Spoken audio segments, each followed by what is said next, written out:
legends with the latest news, insights, and behind-the-scenes action from the world of stock car racing. Whether you're a die-hard fan or a casual observer, we're bringing you the checkered flag and coverage. So buckle up, grab your favorite drink, and get ready to make the next left turn with us, where every lap is an adventure. Ladies and gentlemen, welcome to the Next Left Turn. If you haven't been here before, I'm Josh. This is Aaron. If you are one of our followers, thank you so much for coming back, especially with the adjusted schedule. I was tired, and I didn't want to bother Aaron on a Sunday with the race being late, and it went quicker than what both he and I anticipated. So we could have done the show last night, but we were not going to call an audible at 8 p.m. my time. So thanks for tuning in tonight. We appreciate you being here. It's been a couple weeks off. I was actually itching for this race a little bit, to be honest with you, because I was like, I'm missing racing on Sundays. This is odd, considering, I usually watch baseball on Sundays or football or hockey. And this is all new to me watching every week, but I was missing a little bit this week. I was jonesing a little bit. Were you? Yeah, I was watching some NHRA drag racing, so I saw Tony Stewart blow some tires. Yeah. Surprisingly, I watched some rodeo. That's how bored I was. There was some rodeo on FS2, so I checked that out. Dude, yeah, rodeo is intense. Yes, it is. These dudes are insane, and if there's nobody can tell me they're not athletes. Yep, and ladies. Oh yeah, I mean the girls are awesome. The girls are. So we get to see some rodeo where I'm at. The women ride with such finesse when they're doing the barrel racing and the things of that nature, and they're phenomenal. Like they make it look so easy. And these dudes come out and they get on these Broncos or the Bulls, whichever one you're watching. And these animals are fully intending on killing the person on their back. And it's honestly, it's a game to survive, let alone make the 8-second ride. I love rodeo. I think it's great, man. It's one of my favorite things to go see out here live. And if it's on TV, I always stop and watch. I'm not as big of a fan of the team rodeo. I don't know if you've seen this yet, but now they have like teams in every state or in 8 states or something like that. Yeah, I was watching the cattle roping. So they did the singles and then the team. So I was watching. Well, in PBR, they have teams now. So like Missouri's got a team, Kansas City's got a team. There's a team out in the Carolinas. There's a couple teams in Texas, a team from Oklahoma. Like they ride as teams. So like 5 or 6 guys will ride in a round, and it's the collective score. It's different. I like the solo stuff, but the team stuff, it's cool. It's different, but it's cool. But we're not here to talk about PBR and rodeo. We just found something random. Let's talk about the Cookout 400 at Richmond Raceway. I'm excited. I typically like this track. It's usually good racing. It's different for short track. It's not as much bump and rub, I would say, as much as like a Bristol is or a Martinsville or something like that. But it was good racing. It was a fast race. It's the only race we've had all season that hasn't had a caution going into the last 2 laps, I believe. Well, no, there was a caution the last 2 laps. But there was no cautions preceding that at all. Oh, no. This is actually the smallest cautions I think we had this entire year. It's only had 3. Yeah, and they were stage stuff. And then you had the real caution. So, fast race. If we would have known it was going to be fast, you guys would have seen us last night, I promise. But let's get to it. We had a little change this week. We had optional tires and not between wet and dry tires. We had our prime tire, which is the tire we see all the time, or a variation of that tire all the time, because obviously it's a little different for each track. And then we had the option tire, and the option tire is a softer tire. It gives much more grip, but it wears a lot quicker. The breakdown was 2 sets of optional tires and 6 sets of prime tires. Aaron, what'd you think of giving the team's strategy on these tires? I thought it was a great idea. I thought it made the race more interesting because we're adding more strategy. Racing is definitely becoming more and more strategy, it seems like to me, or at least I've never noticed it to be so much strategy until now. What is your take on the tires and how it affected the team's strategies? Daniel Suarez won a stage with option tires. He right into the beginning of second stage, he put on the options, went about 8 spots, and then he was eventually the leader. Won a stage. I thought it was pretty good. I think him and Michael McDowell were just coasting through people. And then when everyone was seeing, oh shoot, these option tires, they're actually like really good. So then they start, I think before the third stage, people were putting them on. Then the third stage, most of them had on. And then Suarez only had the prime. But I thought it was pretty good because it really made people think. And not a lot of blowouts either on this track with tire-wise. So that was pretty good. Just an engine. But no, I thought it was pretty cool. No, I think it's a neat idea. So if you guys didn't know about the 2 sets of tires, like I said, it was 6 sets of the primes, 2 sets of the optionals. They could use where we've had tires options before with wet. There's kind of guidelines that all the teams have to abide by. But for this race, it was free will. Use tires as you see fit. And that's why, like Aaron was explaining, we saw some guys jump on the option tires earlier. We saw some guys say, no, I'm holding these puppies because I don't know how they're going to work, or I want to save them for when I have them or when I need them. So, I mean, it was pretty much carte blanche to do what you want with the tires, but all 4 tires had to match. You couldn't mix and match the tires. That was the only real rule they had. But we definitely got to see some of the variation there. And again, back to the strategy. It changed up the strategy of what you were going to do when and how you were going to use the tires that you had available to you. I mean, I like it. I think they should use it more, especially on the short tracks. Maybe not as much. I mean, you don't need it on the super speedways. I mean, if anything, make the prime tires harder and make slick, if anything, and make the tires last longer. Or, I mean, you could just go to a softer tire compound altogether. They can have more grip in the turns, go even faster, and then we get more pit stops. I mean, actually, I'd be more in favor of that to get the pits involved more often, personally. Yeah, that could work too. That's just me. But we'll get to the start of the race. You guys know I always have clips of the race. So here's our first one. Let me know what you guys think. This is the start of the race where Truex and Hamlin go battle for a couple laps. Green flag is in the air.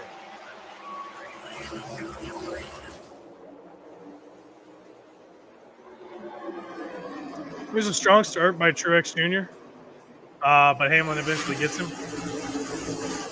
And then I think Hamlin got Truex again when I tried to sandwich him with the 15 car.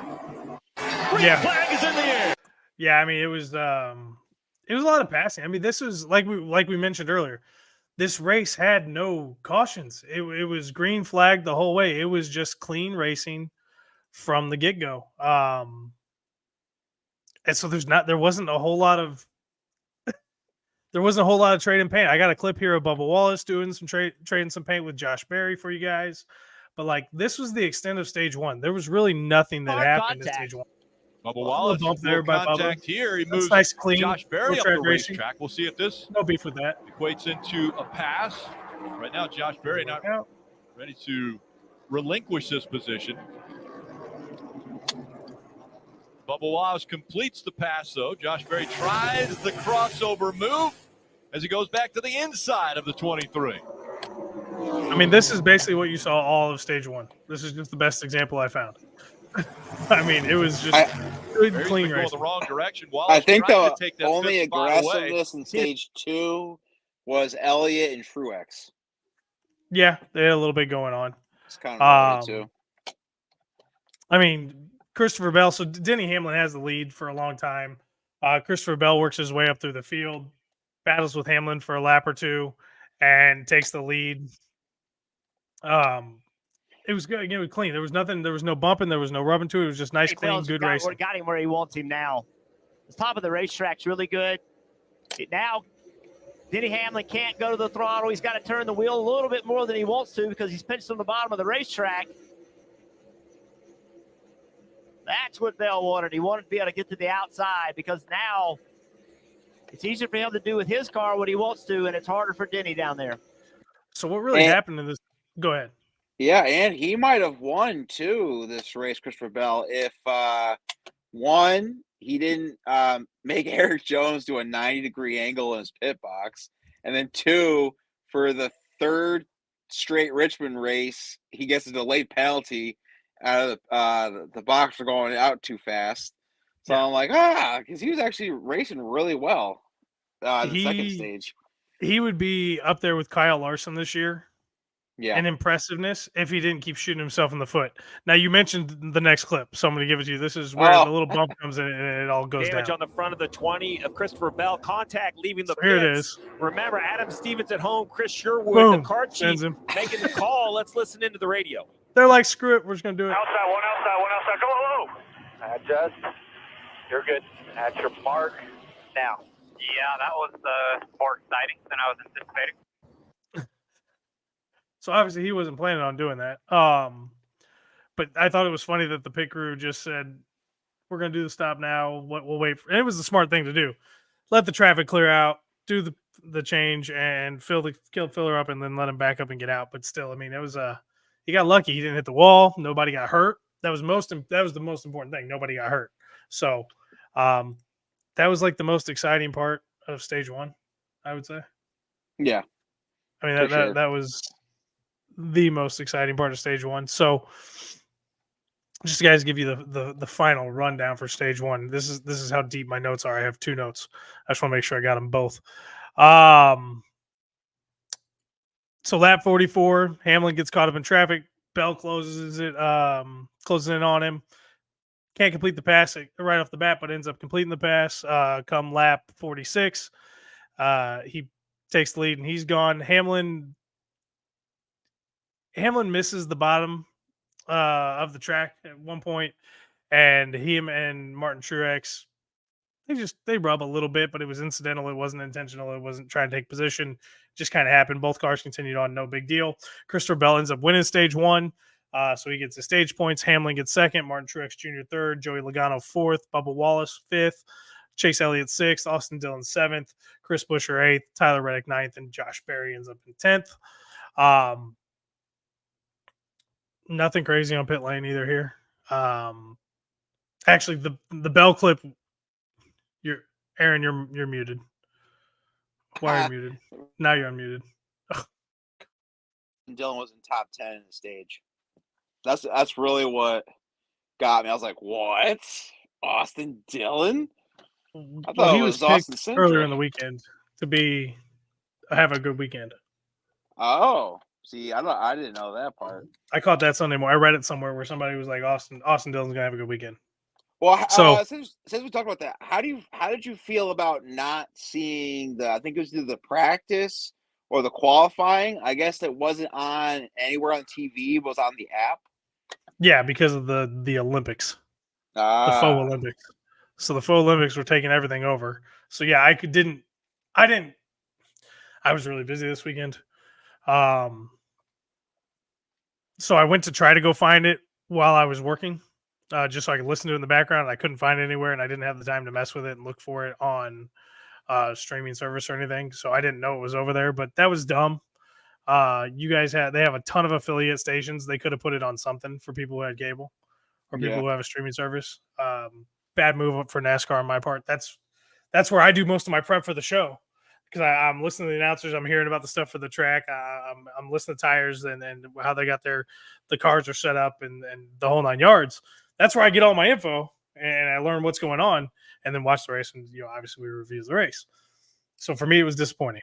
So I feel ill prepared. I just have a race review. I don't have any in-depth dive on anything.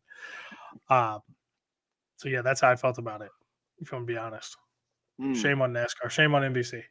Yeah. If this is how it's going to be in the Olympic year and NBC has the Olympic coverage, then Fox should have the second half of the season and NBC should have the start of the season. Boom, done. It's all taken care of. Or just run everything on Fox for all I care, because they don't have any obligational ties to the Olympics. Once every 4 years, I shouldn't complain this much. But that instant we just showed you, that was going into stage 2. But the green flag drops, and it's Bell and Hamlin are starting up front again. They battle a little bit, and they rub doors a little bit, but nothing, like you said, nothing egregious. It was really clean racing for short track, especially. Hamlin finally ends up winning this battle a few laps down the road. But here's where the options come in that we talked about at the beginning of the race, where we had the red tires, which were the option tires with the prime tires. Daniel Suarez took the option tires at the break. So, as Aaron so finely introduced earlier, Suarez just starts working his way through the field. I mean, he just starts eating people up. And it wasn't just him. It was Michael McDowell as well. They just start charging and they don't stop. And it's because they have this tire advantage, and the tires really made a difference here, which then all the teams jumped on board and understood what the tires would really do in race conditions. Here's a quick clip of it. Keep an eye on that 99. And how long can he go when he's Michael clicking McDowell. off faster laps than everybody else? And while this is going on in the mid-pack, this 34 car, he started dead last because he was the free pass. He's on those red option tires, and he has already passed about 15 cars with those tires. Well, you ask how long, Rick. We saw 30, 35 laps before the two tires evened out in practice. We'll see if it's the same in traffic, but we've only seen 7 on this run. So the 99 up 11 spots in just 7 laps. If the pace stays in these tires, he'll be leading this race. That was the thing. Yep, and 7. for a driver like that, who needs points, who needs a stage win, I thought that was a smart option for him, for Suarez to do it. Yeah, if nothing else, just to get the stage points. Yep. I mean, really. I mean, he's already in, so just get the stage points to help yourself exactly. out. I mean, this was the race. And Suarez got there and worked, and Bell ends up having to pit a second time under green. Right? It was the second time. He had to pit twice in what would have been the same cycle. Yep. So all that ground he gained, he lost it all. Still had a good race. I mean, even with the damage on the front end. But Larson takes forever to go down the pit road. He just doesn't join out. I guess they were playing strategy. Bell somehow, through all of the cycling of the pits, the pitting and everything else, Bell cycles back to the front. So he was up front, fell back because he had to take an extra pit stop, and then somehow worked his way all back up to the front. Is he not the luckiest son of a gun in the face of the planet? It's like the universe wanted him to win. Yeah, I mean, but he's had a good year. I mean, he's a good young racer. He is going to be. He has the potential to be somebody that is a contender year in and year out going forward, especially if he stays with Joe Gibbs Racing. In the Netflix special, all he said that all he does is just race. He doesn't look at social media, doesn't do any of that stuff. He just wants to race. Yeah, I mean, he's taken the Larson playbook, really. I mean, that's really what it comes down to. I got a couple other clips here from stage 2 and stage 3. I just want to kind of run these real quick, just showing you what was happening during the race and the good, the bad, and the ugly. We got some Martin Truex in here. We got some Kyle Busch. So a couple different clips we're going to show you guys here back to back. The fight for the last point. The 19 trying to stay in front of the 9. And your boy's getting rubbed. Elliott is going to get by the 19 for the 10th spot there in stage 2. So if you don't think 1 point matters, that's how hard they'll race for it. And they're showing Daniel Suarez there because he was the winner of stage 2. Oh, you can't do that in NASCAR. It can't be rubbing. Right. Oh, I love rubbing. I love rubbing. Let me give you the breakdown here. Martin Truex had a slow stop in there, so that kind of messed him up. But as we just saw, he was working his way back through the field. So Suarez gets the stage 2 win. Christopher Bell gets second. Denny Hamlin third. Joey Logano fourth again. Austin Dillon fifth. So 2 strong stages there for Austin Dillon. Michael McDowell sixth. Tyler Reddick seventh. Bubba Wallace eighth. Carson Hocevar ninth. And your boy Chase Elliott, as we just saw, fought for that last spot and finished 10th in the stage. Got himself a point. So, again, been super calm race this far. Nothing's really happened. Don't worry, the fireworks are coming. Suarez leads everybody down to pits. Bell, with his amazing pit crew, gets off of pit lane first again. Are you getting tired of this?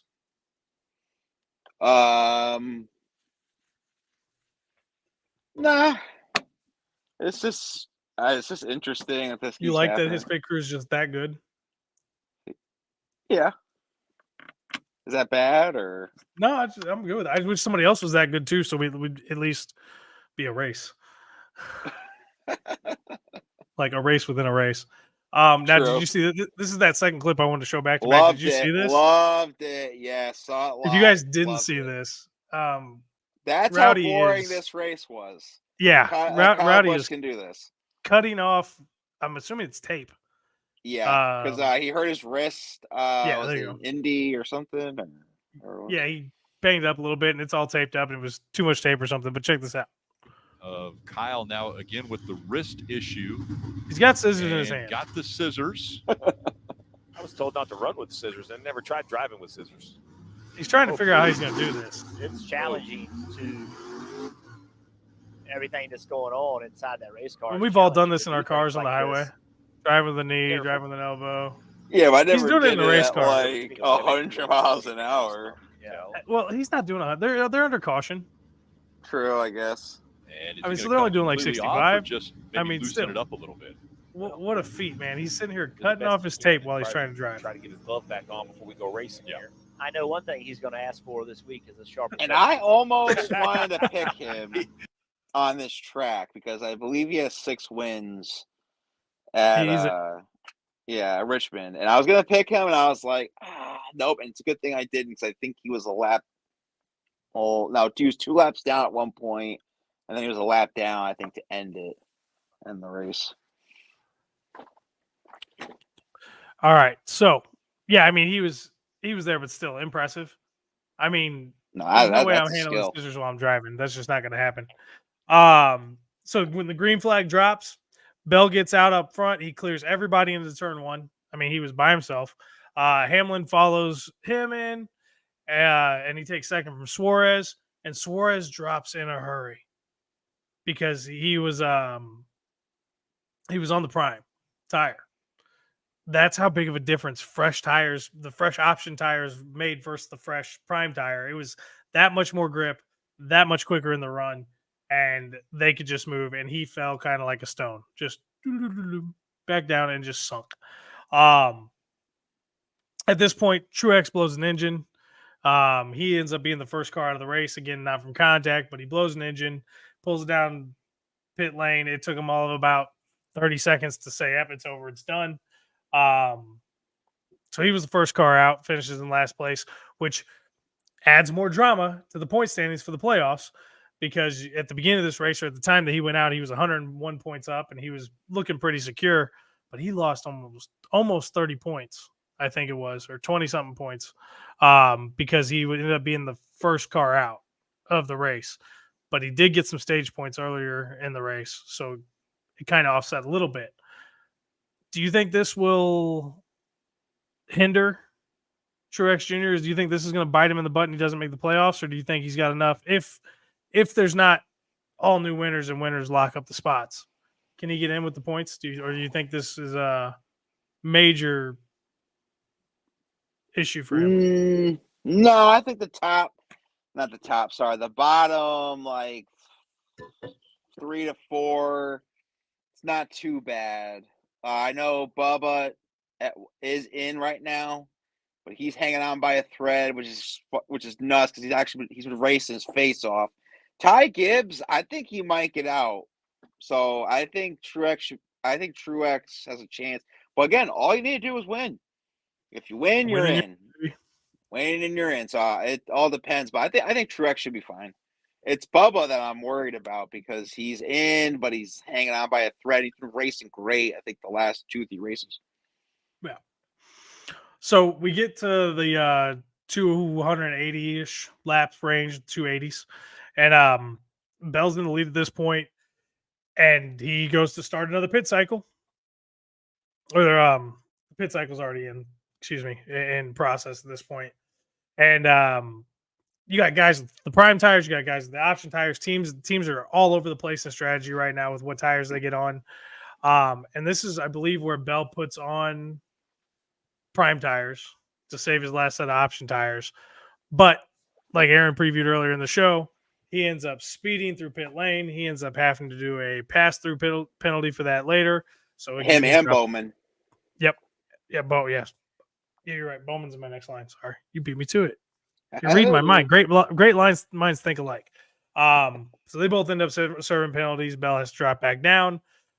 We get to 295, 296. Pitts have cycled all the way through, and Hamlin has cycled to the front of the race, and Logano is now in second place, and he's trailing by about a half second. again, good clean racing at this point. 400 lap race. So we roll for another 50 laps. Nothing really happens. It's good clean racing, just a lot of passing. The track has gotten wider, but the track was really wide from the beginning of the race, as we saw in the first couple clips. The groove did not need to move up in this track. We had 2 lanes from the get-go, and the track just got wider as everything went, as normal. But with like 68 laps to go, 69 laps, Hamlin's still in the lead, and he goes to the pits. And this is where he switches to the red tires at this point, the option tires, because knows he's getting lower. No, he didn't. That was the surprising part. He didn't go to the option tires. He stuck with the prime tires to save the option tires for a late penalty or a late caution. Didn't work out for him, as we'll see. But yeah, he went with the primes. Other drivers cycle through, get some pits with like 54 laps left. Hamlin cycled back through. He gets to Suarez, and because he's got the better tires, the newer tires, he flies by Suarez. He ends up back in the lead. And this is where things start to get interesting. Suarez at this point dumps down with about 40 laps left. I think it was 39, 40 laps left. He dumps down into the pits, and he goes and he throws on his option tires, which is going to be with 39 laps left. These tires last 35 to 40 laps. So he's literally putting them on the very edge that he can work his way back through the field like he did earlier in the race. At this point, Hamlin's back out there, like I said, and the battle between Austin Dillon and Denny Hamlin begins. They are back and forth. They are trading. Dillon's working Hamlin. It's good, clean racing. It's nothing like what the end of the race was. It was the end of the race is where this really all gets to anyways. But it takes like 4 or 5 laps. Dillon finally gets upside of Hamlin, and then he finally clears him. I got a clip of that. Well, I got 2 clips of it. Yep. And the reason why I talked about the rodeo in the beginning is because Austin Dillon's buddy, I guess him and Austin have a few horses in the rodeo, and he told Austin Dillon, "Hey, you're gonna have a good race on Sunday." He was having a good one, all right. Together. Yeah, it all comes back together. But here's the 29 laps to go. Dillon for the lead. And they're door to door as they exit 2. Yeah, no rubbing here. Everything's clean. Everybody's giving each other space. Rolls through 3 and 4 well again. Hamlin missed. And can he clear him? He does. Austin Dillon's out in front of Richmond. 29 laps to go. That was one Austin Dillon pass. I'm trying to remember where we at now. So that was lap 29. So we're going back down. Suarez is moving up through the field on his softer red option tire. And he's shrunken. He's like, what, 16, 17 seconds? I think 15 to 17 seconds behind the leaders at this point. That's with 21 laps to go. With 10 laps to go, Dillon has like a 2.5 second lead on Hamlin. It's clear that he is out there to win. He's got the best car. He's got the fastest car. No question about it. But Suarez is still moving through the field. He's up to 6th at this point, only 8 seconds behind the leader. So it took him 11 laps to get 7 seconds off of the time he was behind, and he climbed 1 spot. Is that not disappointing? Well, that's because most of the drivers lap traffic. that had the option tires. Most of them had already used their first set. So, like, even though Suarez was on second and he did it earlier, they were all on their first set. And it didn't really matter because I know Reddick and Bubba were, like, right on top of each other, like, most of the race, like, at 4 and 5.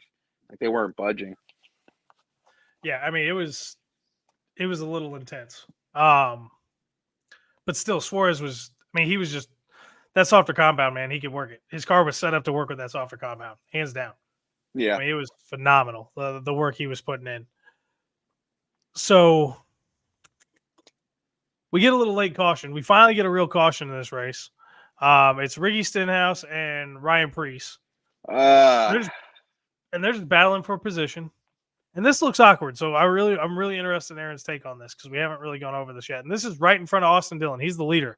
These two guys are fighting to stay on the lead lap, or not, at least not going to the lap down at this point in the race. And this is very interesting. Under 2 laps to go.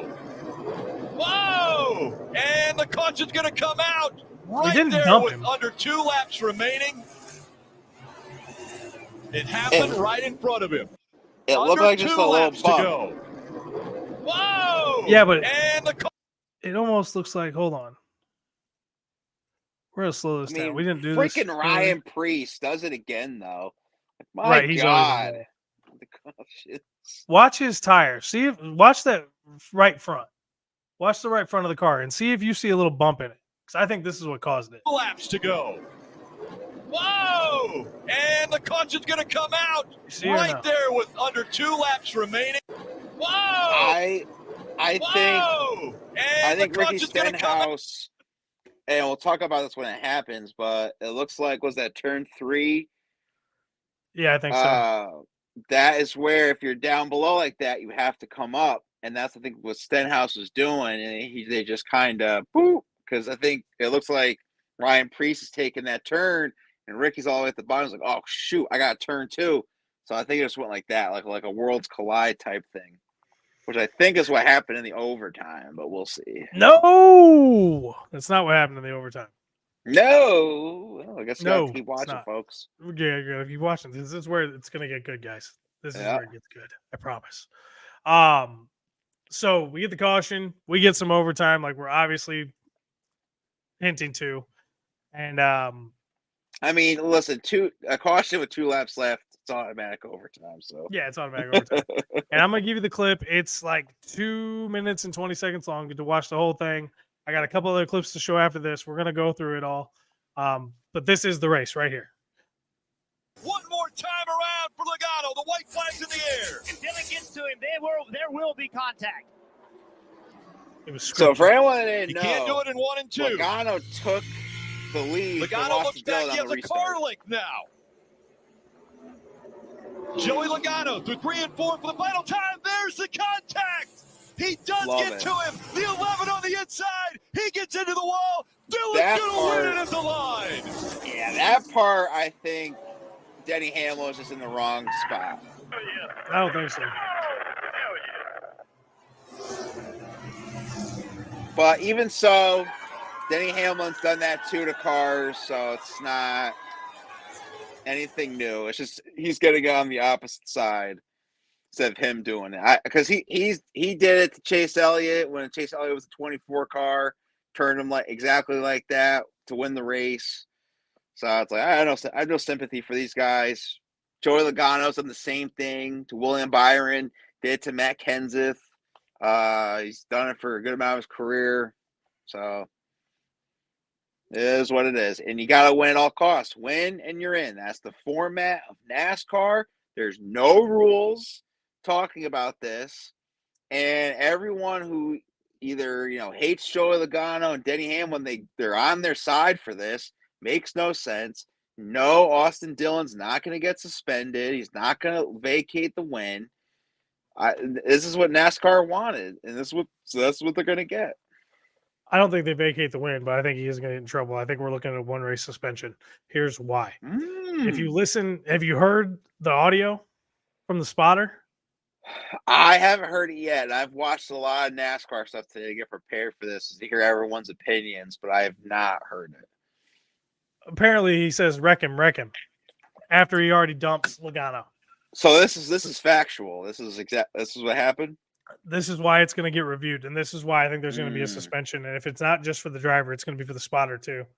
Well, I heard on Bumper Car Door. Sorry if I'm getting it wrong. Good podcast, by the way, Dirty Mo Media. They were talking about that spotters do that all the time. You just don't hear it because it depends on the situation. But they've said, because they're all either they are spotters / former spotters. They're all just it depends on the driver. I know one of them spots for Bubba. But they said that even crew chiefs have literally told them on the radio, tell this guy to hit him. So I think just because it's Austin Dillon in this situation, they're investigating, but it's not uncommon, and it's not But in this the is rules. the hook. This is the hook into the wall. This Mm-hmm. is an unspoken rule, an agreement, a gentleman's rule in NASCAR. You do not hook somebody and put them in the wall in that nature. If you're going to hook them, you hook them from the other side so they go down into the infield. You don't hook them up into the wall, and we know why. We know why. I've seen Joey Logano literally push William Byron in Martinsville right into the corner track just when he's by himself. I understand that, but that's not the move we're talking about here. We're talking about what the police use to. It's a pit maneuver basically to stop a car that's in a high speed chase that won't stop. It's a pit maneuver. It's meant to wreck them. That's the whole point. That's what this looks bad about. Now I got the in-car view, like I always do. It's like the only thing I can be like known for on the show is having the in-car view. So we're gonna see Logano's on the bottom here. Austin Dillon's on top. Here we go. I mean that's short track racing. Whatever. That to me is the problem. I think just Denny Hamlin was just coming up on the turn 3 and just happened to be right there for Austin Dillon. But Dillon shouldn't be driving down into the corner that late. He knows better. You don't drive it down into a corner there. You don't do it. Nobody does it. The car doesn't even naturally do that. Okay, there's an all cost, and then there's the unwritten rule. It's like baseball, man. It's like baseball. It's just like hockey. I don't like these unwritten rules. It's like, but it's tradition. Well, tradition. Well, I don't think there's any tradition like that for NASCAR. If you need a win, especially in this format, you gotta do what you gotta do. If you were Austin Dillon and you were 32nd in points, and you need that win, you're running a good race, and you can thank Ryan Preece for this because no one's blaming Ryan Preece because he would have already won Austin Dillon, not in overtime. And again, you gotta win. Win's a win. I mean, we've seen it before. I talked to one of my friends, and he was saying here, I'm in Connecticut at the Stafford Water Bowl, they will literally black flag you, put you last in points. But that's different than NASCAR because NASCAR has the safety equipment and technology, whereas like down there, like the ARCAs or anything below that, they don't have the safety stuff like that or the money. So of course they're going to do that part. Like it's not going to happen up here. But I still think it's the system. It's the NASCAR system. Win and get in, and he had to. He was a driver that was possibly going to leave RCR if he didn't step up this year. I guarantee they would have let him go because he hasn't done anything in 2 years. Right. And he doesn't deserve to be on that team, and that team is not in a good position right now anyways. But again, like I'm saying, when it comes to the bump on Logano, I don't like it. It would have been different, but he never geared down or even touch the brakes. He drove right into him. That to me is the problem.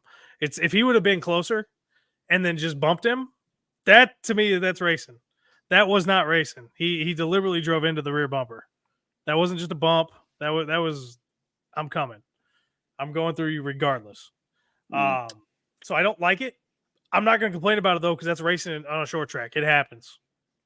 I don't. And that's what people aren't understanding. I keep seeing all these comments on stuff, and it's like I don't know what you want from racing because I mean, I know the Intimidator was definitely a different breed. I'm not saying Austin Dillon is, but I mean, Dale Earnhardt was doing stuff like that all the time too. I mean, people didn't like it, but it was good NASCAR racing.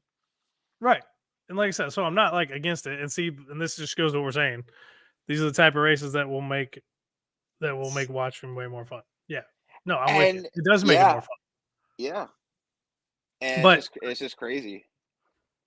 It's like she foul. Here we go. Yes. That's exactly what it was. I mean, what are we talking about for cheap foul in basketball? The end of the game. I know what cheap foul is, like at the end of the game, or Like with like 10 seconds left or 5 seconds left, and they're doing it. Yeah, at the end of the game. Win at all cost. I mean, basketball is different because you breathe on a guy, it's automatic foul. So, but it's because basketball's soft, which is why I don't watch it. Yeah, it is. But with this, it's not. There you go. It's like Gary Payton Jr. getting taken out by Brooks.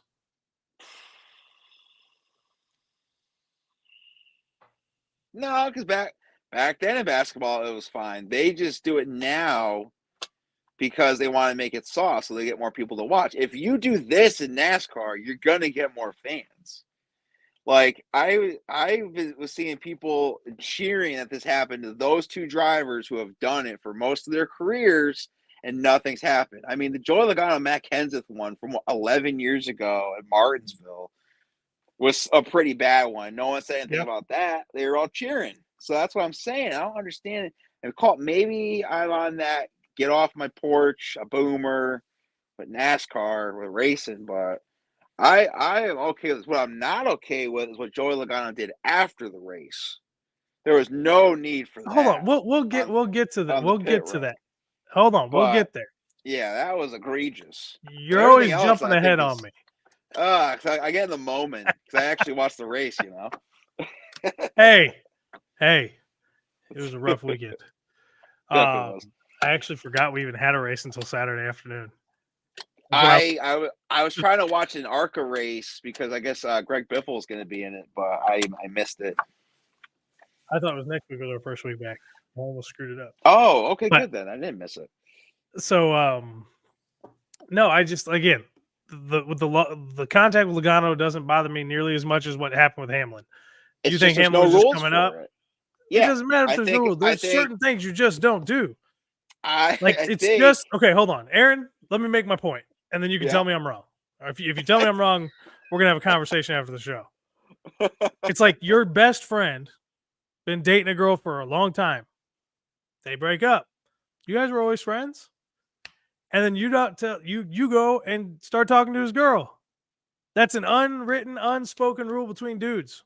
You don't do it. You don't go hook up with somebody's ex. You don't do it. Not without permission. Quote unquote permission. Like he's not gonna get mad about it. That's the kind of permission I'm saying. Don't get it twisted. You that's what I'm saying. It's that kind of an unwritten rule. It's just something you don't do. Like the line is invisible, which is what I put. Yes, because that's what Denny Hamlin said. It's like this is just such a weird situation. You think it's weird because of who's involved. I'm just looking at it from if it was anybody, if this would have been anybody. Yeah, if it wasn't Austin Dillon, then I don't think anyone would have cared. I wholeheartedly don't think anyone would care. They're like, that's racing. Okay. If it was, if it was Austin Dillon to like, if it was Josh Berry doing it, yeah. But if it was anybody, remove these guys. I'm talking about anybody else. I would still feel the same way about the situation. The first contact I can deal with because that's short track racing. The second bit of contact I can't deal with. And I don't like Hamlin. Like I don't root for Hamlin. Yeah, and I'm defending him. I've never really been a fan. I'm just hearing from what Austin Dillon said on Harvick's podcast, what he said in the post race is that after he hit Logano, he kind of like moved a little and he tried to get back into gear. I think he said he was in gear. Well, do you want to listen to it? I got it. You do have it? Okay, because I'm I got blanking. I don't know if it was gear 5 back into gear 1 and then that's when he hit in the Denny and then all this chaos. Well, here he goes. We'll see how much of it I get. It's only 43 seconds. I don't know, man. It's been 2 years, and this is the first car I've had with a shot to win. You know, I felt like with 2 to go, we were the fastest car. Obviously, had to have a straightaway, and Ricky wrecked the guy.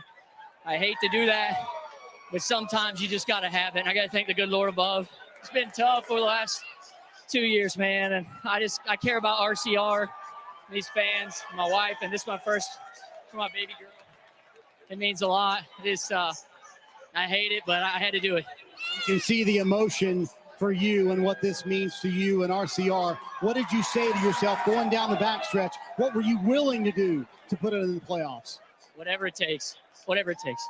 Whatever it takes. Okay. So that's that one. And again, too, I mean, Austin Dillon's going to get bounced out anyways, first round playoffs. I don't know why people are complaining so much. Yeah, but if that win right there for him takes Truex out of the playoffs, Truex playoffs got stolen. Which means he should have won a race or he should have more points. I'm just saying that's what this looks like. So I understand Joey Logano being mad because of how hot he came in, and then he admits to doing something wrong, and then he goes and thanks God and everything. That just doesn't jive in the nature of things. I can't comment on that. That's fine. I'm not leaving it. I'm just saying it just doesn't sound right? Now I got Joey. I wish I had Hamlin. I couldn't find Hamlin's cut. It's chicken shit. There's no doubt about it. He's 4 car lengths back. Not even close. Then he wrecks the 11 to go along with it. And then he's going to go up there and thank God and praise everything with his baby. It's a bunch of BS. It's not even freaking close. I mean, dude, I get it. Bump and run. I get it. I didn't back up the corner at all. He came in there and just drove through me. It's ridiculous. That's the way we like he's never done that before. I get bump and runs. I do that. Well, no, he admits it. He admits it. He was never going to make the corner. About it. Okay, so hold on. So what you're saying about Austin Dillon was it was strictly just a bump and run. That's all it was. Because if you say that, you're lying. You know you're lying if you say that. I'm not saying it's a bump and run. I'm saying he needed to win. That's what he had to do. Whatever it takes, that's what he did. That's what I'm saying. But it's just funny that Joey Logano's saying this, but he's done it before too to win races. And then Denny Hamlin, it looked like I think Denny Hamlin tried to talk to the owners or something in NASCAR. And if you find the interview, like after the show or anyone does, it almost sounds like they basically told him, like, shut up, this is good for us. Because he's like, oh, I understand it, I get it, to like same thing, like to win the race, but that's why I put the line is invisible, which doesn't make any sense. So I'm like, so what's the line? You know what I mean? Like, I don't understand the line. If there's a line, where is it? And how do you know when it's crossed? What makes it where the line is crossed? Because I believe, what's his face, the senior VP for NASCAR said the same thing. I'm like, well, what's the line? How do we know what's so egregious that you fine or suspend? There is none. So this is what I don't understand. And I like we just said, if it wasn't Austin Dillon or these 3 drivers, I really don't think NASCAR would care. So I think they would care. That's the thing. I think they would care still. If it's like no, I don't know. This is a bit. This is Josh why Berry, Noah Gragson, and Carson Hocevar. I think this exact same situation plays out. I think those 3 are all getting talked to. I think they are. I don't think you get around that. So okay, and here's my other point. Logano was very bad about running people when he was younger. He's done it a couple times in the last few years, but it's not a regular thing. I'm not saying this is a regular thing from Austin Dillon either. Right. I'm not making that claim. But Austin Dillon's been racing for how long? It's got to be like 10 years, right? Okay, there's my point. He's not some young punk, young kid trying to get his first win or anything else. He only has 4 wins, though, career-wise, I believe. But he's been racing long enough. He understands the unwritten rules. I know you don't like that. You like everything to be defined, and that drives me nuts about you. But and it's okay because we're all different. Like, no problem. No, but it's as a sporting fan, I know you know and understand unwritten rules. Like, I know you know that, and I know you don't complain about other unwritten rules in other sports. Like, you're a hockey guy. Let's make this real simple. Who's your best player on your team right now? Because I don't know your roster right now. It would be Panarin still. Okay, Panarin's still the best player. All right, cool. So, Pavel Buchnevich runs Breadman. What happens? No penalties called. It's a clean hit, but it's what happens. I mean, a fight's going to ensue. Okay. Unwritten rule. You run my guy's going to come take you out. In baseball, you hit my best hitter, I'm going to beam your next batter. Unwritten rule. That's what I'm saying. You understand the unwritten rules. Yeah, there is one unwritten rule that I'm okay with, and this is the 3-0 count in baseball. If you see a meatball, you're hitting that thing. I know Tatis has got in trouble for it. Like there are so like those kind of written rules is like but I get what you're saying, but again, it's the system of which NASCAR is now. If it was like how it used to be with the Nextel Cup Series, where it's points and this and that, and it's not like this, I think it's completely different. But because NASCAR did this 10 years ago, and they wanted to spice it up, I mean, this is what you're gonna get from drivers that are desperate. Like we talked about, Daniel Suarez was desperate to get points. I mean, he didn't do this. Austin Dillon only has, I think, 4 Cup wins. He's desperate enough that if he doesn't get a win, doesn't get in the playoffs, even though his grandfather is Richard Childress, he can still fire him. And I think if he's like, I got to get this win, I would have had it regular, and he goes into OT, he's like, I need to get this, and gets Logano. I mean, Hamlin sucks that he was in that area, but that's what happens on the turn 3 in Richmond is if you're low like that, you have to come up. And he did, and just kind of bloop. But that's just me. But this is, I get where you're at. This is a spicy episode. A little bit. I get what you're saying. Like, I understand what you're saying within the confines of the system. But I'm a very, very traditionalist. And this is across. And that's fine. Yeah. I mean, this is for all the sports. I don't like all the changes in baseball. I don't like the way they've softened football, which is why I've watched less and less NFL. I hate the NIL in college football because I think it's detracting from the sport of what it has always been for us. I'm happy the players are getting paid. I don't like all the extra crap with it. Just give them a flat rate for everybody who plays. Boom. Everybody gets paid the same. No extra money anywhere. I would have been happier with that. But it's neither here nor there. I'm very traditionalist. I like unwritten rules. I like the respect, the tradition of the sports and the games and everything else. I thought this looked, even if it was not intentional, it looks bad. It's exciting. It should draw eyes, but we need more cautions earlier in the race to draw more eyes. We can't have people sit around for 398 laps and then wait for an accident to happen and then watch some desperate dude run one of the championship contenders and then take out another one in the manner in which it happened. Because when you dump somebody, you inevitably slow down. If there's a car behind you, that car is going to have an opportunity to pass you. I don't like Denny Hamlin. We know this. Denny Hamlin should have won that race after Dillon dumped Logano. That's my opinion. Yep. That's just where I think if Austin Dillon didn't do that, I think it would have been worse for him than it is now, just because they'd be like, okay, well, you hit Logano, but for what? Because then, I get that point too. Like that. That's the only thing I could think of why he did it. Also, besides Denny Hamlin coming up in the track, but yeah, no, this is definitely a very interesting. I'm curious as to what everyone else is going to say this week and what NASCAR is going to do. I'm very curious. Well, I got a little more Joey Logano for you real quick. This is the second part. This is the second interview. Yeah. Do you think he should have been penalized? I don't know. That one. Apparently, it's okay. Oh, he asked if he should have been penalized. What do you want me to say? Apparently, you can come from 5 car lengths back and completely wreck someone and then wreck another one to the line, and we're going to call that racing. Cool. That's He's mad. Yeah. Yeah, they won't. They won't. Did you think that was coming, Joey? No, when you get like that far back ahead, that's 3 to 4 car lengths ahead into 3. I wasn't going to say, even back at the entry, I was like, I'll just wrap the bottom here. I'm good. And he just drives in so hard. Obviously, he didn't make the turn because he hit me, and then the 11 was going to win the race. So he had no intentions to race. I beat him fair and square on the restart. Which he did. And he just pulls a chicken shit move. He's a piece of crap. The kid, he sucks.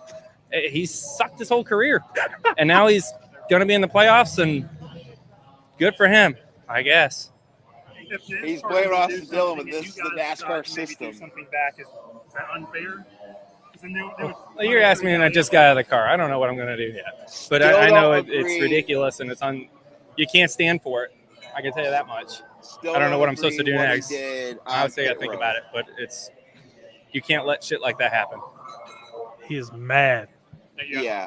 Anthem. Do not agree what he did on pit road. That was egregious. There's no need to do that in front of his team with Austin Dillon's wife and baby in the pit lane. That was egregious. There's no need for that. The baby was there. I hope he didn't know, because if he did, that's egregious. This is out of character.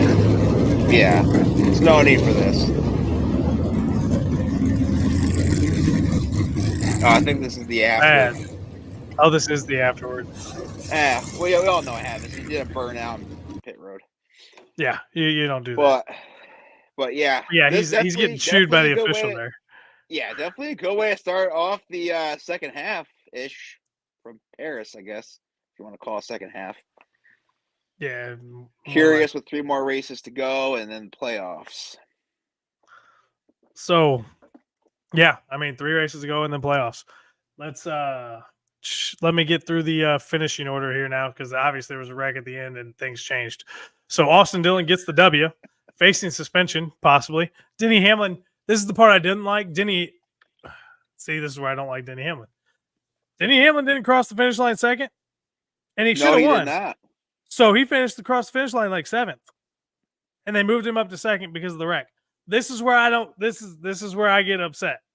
Like you can't have it both ways, guys. NASCAR, you got to pick here. You got to pick here. You can't have it both ways.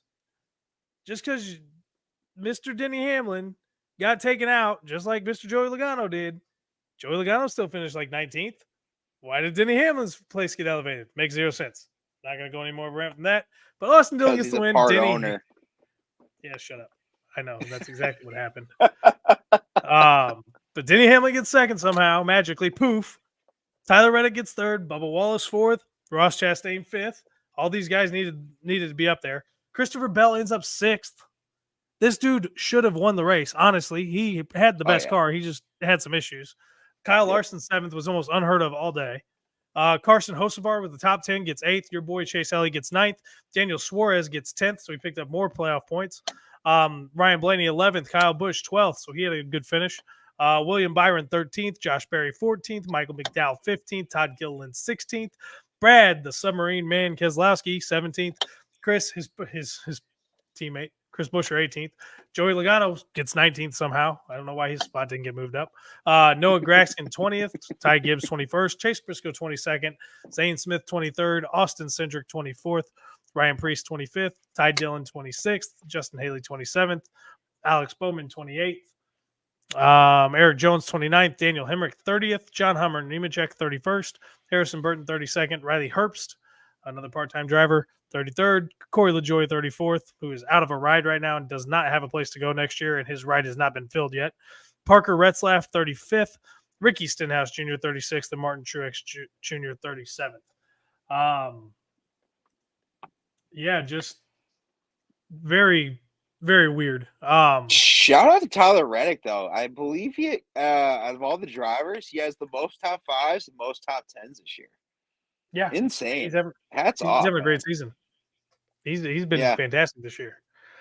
So as the points say, you'll see him across the bottom. Kyle Larson's in 1st. Christopher Bell 2nd. Denley Hamlin 3rd. William Byron 4th. Ryan Blaney 5th. And these guys have all won multiple races. That's why they're the top 5. Tyler Reddick 6th. Austin Cindric 7th. Chase Elliott 8th. Joey Logano 9th. Suarez 10th. Keselowski 11th. Bowman's 12th. Austin Dillon in 13th. We have 3 spots left. Martin Truex Jr. is up 78 points. Ty Gibbs is up 19, and Bubba Wallace is in by 3. The cutoff, Chris Buescher's out by 3. Ross Chastain's out by 3. And those are the guys who really have a chance. And everybody else has got to be win to get in, because Chase Briscoe's out by 103 and Kyle Busch is out by 122. So you're saying there's not a chance for Kyle Busch? There is. He wins and he's in. He wins and he gets in. So 3 races left. 3 playoff spots left. The nitty-gritty is getting deep. So as long as we don't have a repeat winner, everybody else is eligible to get in the spots now. So who do you think gets left out, Aaron? Give me one. Give me one name you think gets left out. I'm going to go Ty Gibbs. You're going to go Ty Gibbs? Yeah, he's not even close. Good. I mean, you have to win to get in. But you're saying he's going to be out. I think he's going to be out. I'm going to go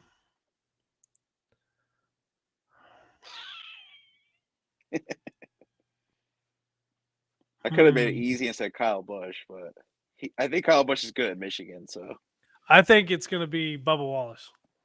Ooh, and Bubba's good at Michigan too. That's very. I know, and he's got to win there. He's got to win there. If he doesn't win, he's done. Yeah. I got a feeling Ross Chastain's going to come in the back part here the last couple races. That's why I picked Ty Gibbs. I think either the Watermelon Man. I don't think Chris Buescher. I don't know. He's been a little weird this year. I think Ross Chastain might get it. I think he might get out of a slump and take Ty Gibbs out because Ty Gibbs has been okay last 3 races. Consistent. Yeah. But no, besides milk coming out of his exhaust. Right. But yeah, I think Bubba Wallace, despite all of his effort, despite the season he's had, I think he's going to come up short. I think Ross Chastain gets a W. I think Martin Truex Jr. gets in. And I'm not sure who else is going to win. But I got a feeling Ty Gibbs is going to be there because I think he's going to have a strong next couple of races and get some points. So that's where I'm at. Interesting. But yeah, Michigan's up next. It's an early start, so you should be able to see us. We will be here next. No, hold on. I'll be here. We'll be here. I should be home. Yeah, if not, we'll let you all know on the just pay attention to the Facebook, Twitter. Yeah, pay attention to all that. But appreciate everyone being on. Make sure you like, subscribe, hit that little bell in the corner there for Variety Sports Network. They're all doing really great things. Got 7th Inning Stretch. You got the Saturday Showdown. You got obviously the Next Left Turn. You got Talking the Gridiron, Wrecked with Talking the Gridiron. I know they're coming back. Wrecking with Ranger on Saturdays. Every Saturday he comes up with something new. But yeah, I've will be back in like what 3 weeks. Yeah. So I mean everything's gonna be in full swing here in just a few weeks. So we'll see you guys later. You have a great week. Enjoy your week, and we will see you most likely next Sunday night, 9 p.m. Central Time, right here on the Variety Sports Network.